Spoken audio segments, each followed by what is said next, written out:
Hi, this is National Master Dan Heisman, and we're continuing with our series of instructive chess videos. In today's video, we're going to look at some mate in 3 problems. So before we start, let me say that some people consider like a mate in 3 problem to be impractical.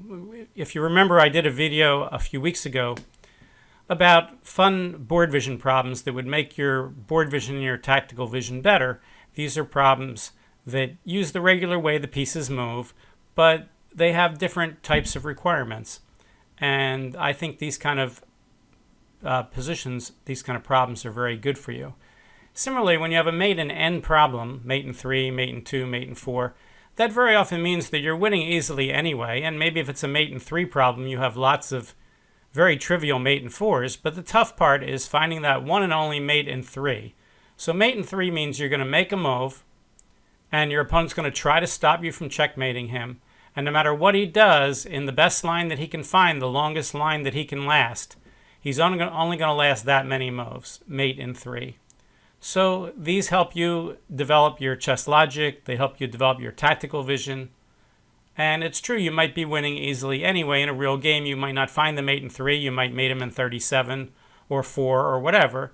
But the challenge of the puzzle is to mate in 3. Now, for these mate in 3s, I've chosen almost the exact same page, opposite pages, in one of my favorite books that I bought many, many years ago called The Bright Side of Chess by Chernev. And he has a section here called Special Favorites. And I've always found his selection of these problems to be very good, very interesting problems. So let's take a look at 3 of them. The first one I never saw before today. I solved it this morning. It's a problem by Moller. It's mate in 3 for white here. So what's the main problem? Well, white would like to queen that pawn with mate on a8. But black has several defenses. Black only has 3 legal moves. He can play g5, he can play bishop g8, and he can play king a2. And 2 of those 3 are defenses. Why is bishop g8 a defense? Because it will help block the queen check with bishop a2. Why is king a2 a defense? Because if the queen checks, he can run out to b3. So what black's trying to do in a combination of these possibilities for white is to use those ideas to prevent mate in 3. So for instance, suppose white plays rook to b8. That's a logical move because it prevents the white king from running out to a2 and then b3. For instance, here, king a2 won't work because white's actually mating in 2 moves with pawn up there. So obviously, black's best defense here is not to play king a2 against rook here. It's going to be to play bishop to g8. So white has a choice now. He can go ahead and get a queen and see what happens, or he could take the bishop first and then try to mate. Well, if he takes the bishop first, rook takes g8, and black now plays king to a2, we can see that white doesn't have any mate in 1 here. This is his 3rd move, and he has to mate to solve the problem. And if he goes up and he gets a queen, then king b3 will work. So that means after rook b8, bishop to g8, white can't take the bishop. Let's say he tries to do a8 queen, check, and then the bishop goes in the way, and the question is, does white have a mate in 1? And the answer is no. So this tells us that the obvious looking rook b8 doesn't work, and that makes a lot of sense because when these puzzles are fun, then the obvious kind of things that might work in a game aren't going to work. You're going to need something a little more clever. So let's say we try to put our rook over here in the corner so that we can take the bishop if he moves. For instance, now if black plays king to a2, now white switches plans and plays the clever rook to b8, guarding the b3 square, and now when the bishop goes here, it can't go in the way. So therefore, this is going to be mate on the next move. No matter what black does, a8 queen is going to be mate. So did we solve the problem? No. The problem is after rook to h8, black doesn't have to play king to a2 and allow rook to b8. He can play bishop to g8 now.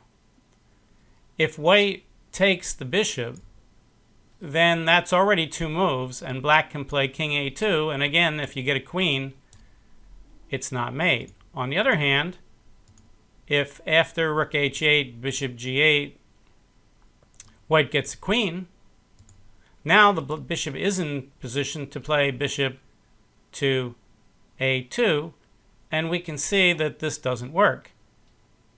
However, now we see a clever idea, these ideas should spring from the previous ideas to see what is possible. If we could have put our queen on h8 here, we have a very pretty checkmate, which is kind of an aha discovery. So how could we possibly do that? How can we prevent the defenses we've just looked at, king a2, king b3, and bishop g8, bishop a2? It seems like we can't do both. But the answer is, given the fact that the queen can get to h8 would be a mate if the bishop goes to a2, maybe we can offer him to get rid of the rook. So that brings up the move rook to g8.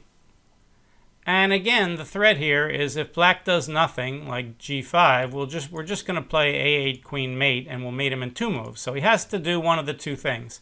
He has to either take the rook, or he has to play king a2. But if he plays king a2, now that the bishop isn't going to g8 again, we can switch plans, play our rook back to b8, and now on the next move, no matter what he does, bishop here, pawn up, we could even get a rook if we want, checkmate.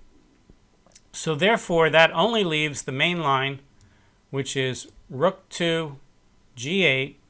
If king a2 loses to rook to b8, then he has to take the rook. And now we get the queen. And now we've accomplished what we want, which is to get that rook off the board. When he plays bishop a2, we play queen h8, checkmate. So that's got to be the answer to the problem. And I didn't look it up, but we've already seen that rook b8 doesn't work. We've seen that rook h8 doesn't work. Obviously, moving the rook to other squares doesn't work. Playing king takes pawn allows check, and white doesn't have enough time to mate. So the only answer is rook to g8, where black's 2 defenses fail. King a2 fails to the mundane rook to b8, and the more pretty bishop takes g8, which now becomes the main line, loses to a8 queen, bishop a2, and queen h8 checkmate. So we solved the problem. Okay, so that was a problem by Moller. The next problem we're going to look at is a problem by Cheron, who's a fairly famous problem creator. Let's look at number 53. Okay, this is white to play and mate in 3. And we notice the black bishop on c3 is en prise. And we also notice that black's king is stalemated in front of the pawn, which means if we can just check him, a lot of times it'd be mate. And white's got 3 pieces to do the job. He's got a bishop, a knight, and a rook. Well, the most obvious thing is to try to get the rook to the first rank. So let's try to do that first. The problem is if we move the knight out of the way and the bishop just takes the rook, it's obviously not going to get to the first rank.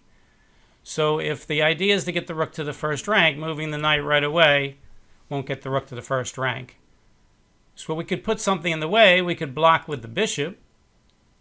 The idea is to threaten bishop takes bishop check and then pin the bishop to the mate.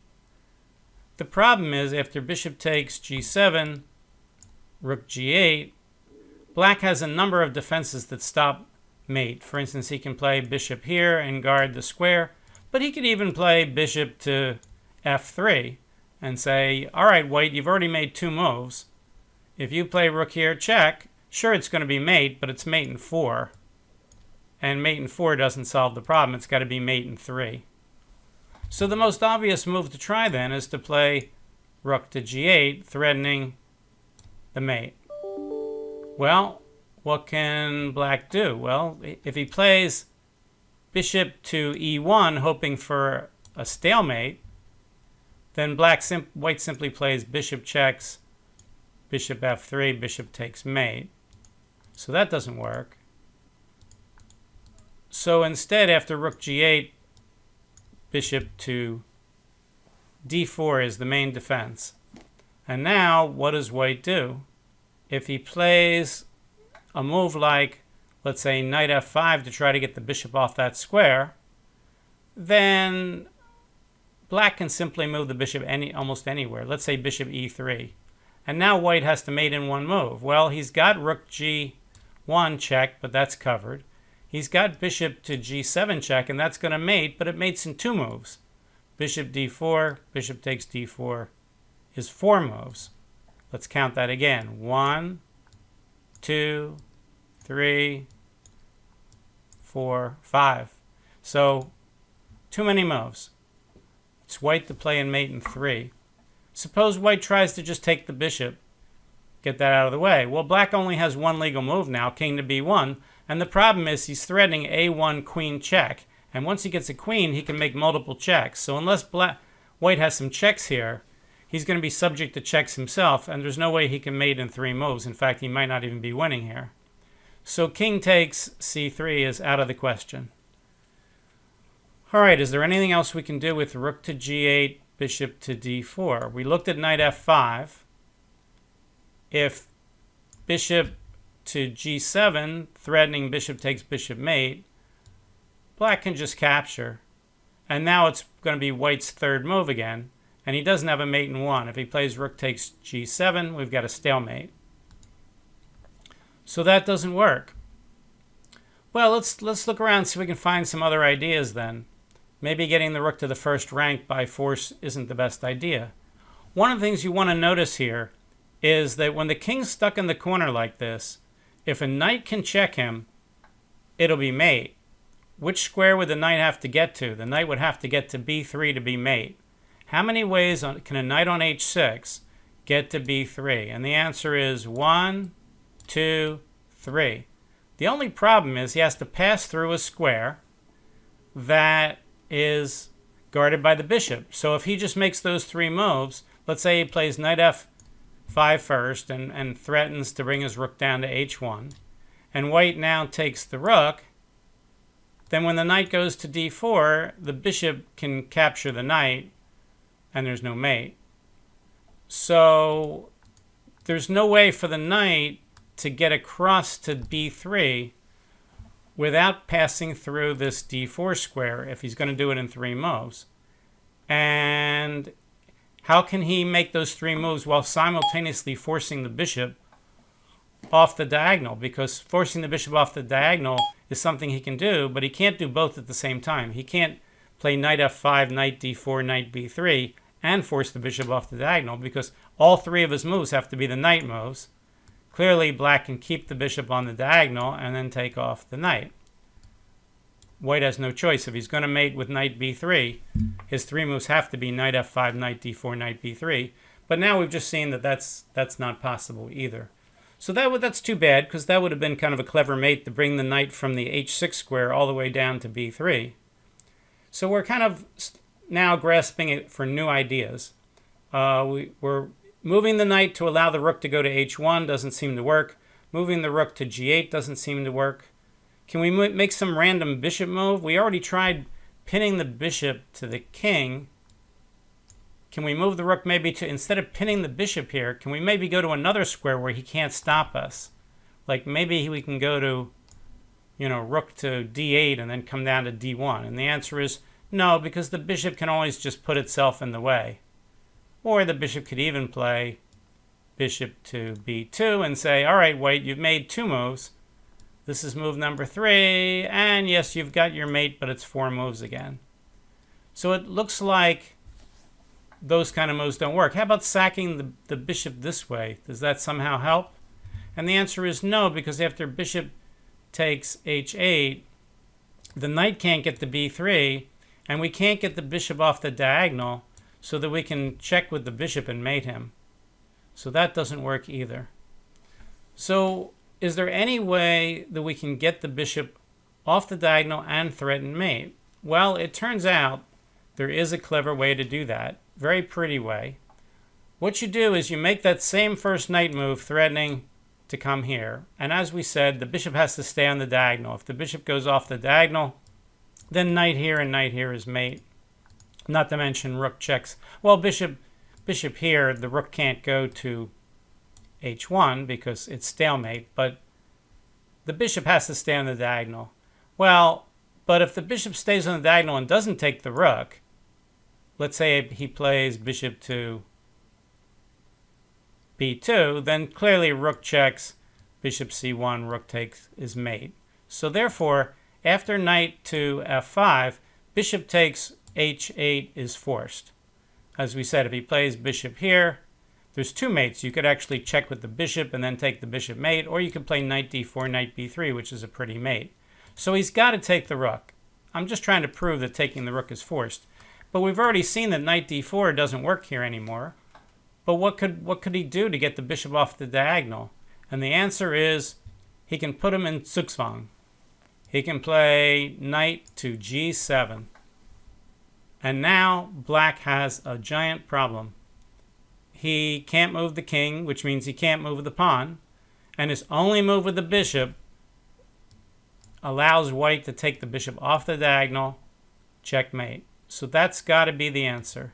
The answer is knight f5, bishop takes h8, main line. He could make other moves, but it's still going to be mate in 3, as we just showed a minute ago. Knight to g7, bishop takes g7, bishop takes g7, mate. Very pretty.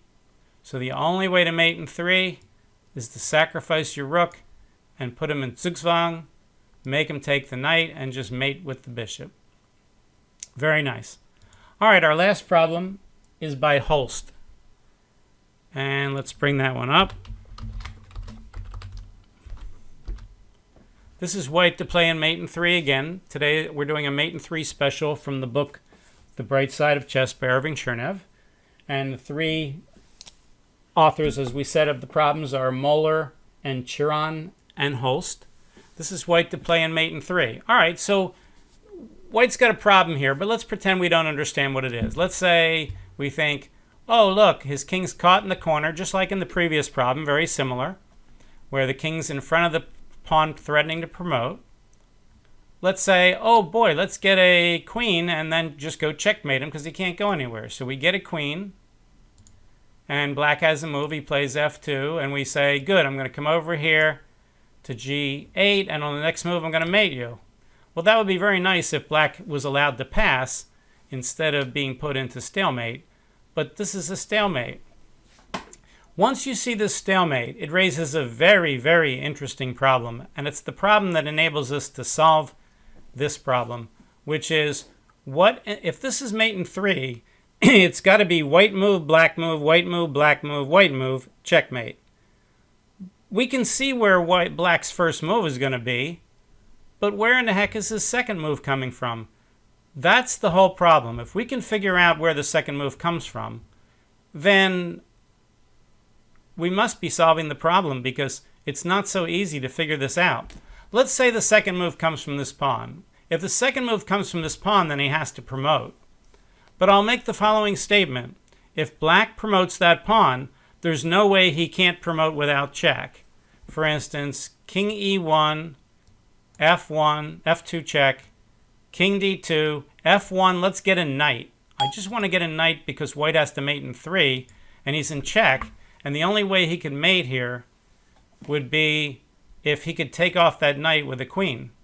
But he spent his 2 moves moving the king out of the way, so he's not going to have a queen in position to take that knight. So that doesn't work. But if we make some random move for white and black plays f2 and now white moves the king out of the way, black, for instance, let's say we get a queen and black plays f2 and now we move the king.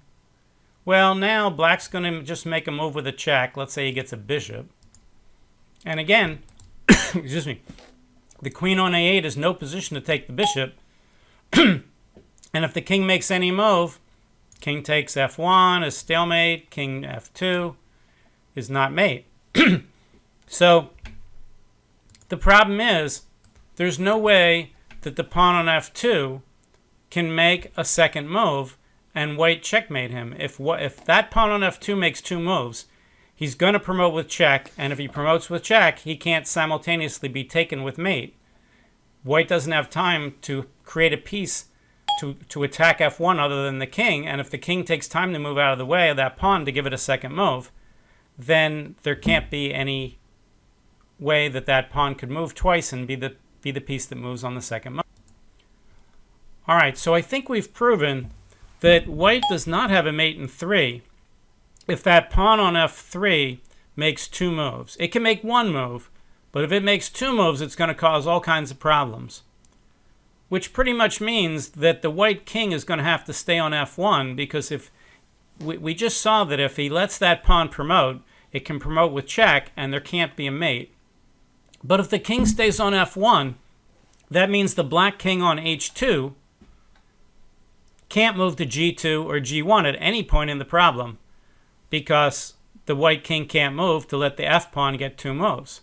But if the black king on h1 can't move, then the black pawn on h2 can't move, because he's coming down to h1 to get a queen or promote, which means he can't make the move either. But that means we've eliminated the f3 pawn as having the second move. We've eliminated the h2 pawn as having the second move. We've eliminated the king on h1 as having the second move, which means if there's any solution to this problem, it must be that the pawn on c7 is going to get the second move. So now we can almost change the problem around and say white to play and give black's pawn on c7 a move on the black's second move of the problem. We've restated the problem in a logical way that says, how does that pawn on c7 get a move? For instance, if we play a8 queen again, and black plays f2, the only way this pawn could ever get a move is if he can make a capture, because white can't get rid of his own pawn on c6. So white would have to put a piece on b6 or d6. But a queen on a8 can't go to b6 or d6. If he goes anywhere else, it's stalemate. If white wants to alleviate the stalemate and play king e2, we've already seen this isn't going to work, letting that f-pawn make the second move. Well, all right, but this isn't that hard to solve now. It's white to play and put a piece on b6 or d6 on the second move. Well, he can never put the bishop on d6 or b6. It's a white squared bishop. He can't move the pawn sideways. And if he promotes, he has to promote to something that on the second move would go to b6 or d6. Well, queens can't do that. Bishops can't do that. Rooks can't do that. So he has to get a knight. So let's try it. He goes up, he gets a knight. Black pushes the pawn, and the knight goes to b6 and gives the pawn a move. Black makes the second move with that pawn. And now if white has a checkmate, we've solved the problem. And if white doesn't have a checkmate, then there must be no answer to the problem. But white does have a checkmate. He can play c7, discovered checkmate with the bishop. I consider this a very easy logical problem if you just ask yourself the right questions. The right question is, if I get a queen and he goes there, how do I not stalemate him? And the answer is, you pretty much can't, because if you run your king up and he gets a queen, if you take it, it's stalemate. If you run over here, you've already made 3 moves and it's not checkmate. So it looks like we've got to give a piece other than that f-pawn the second move.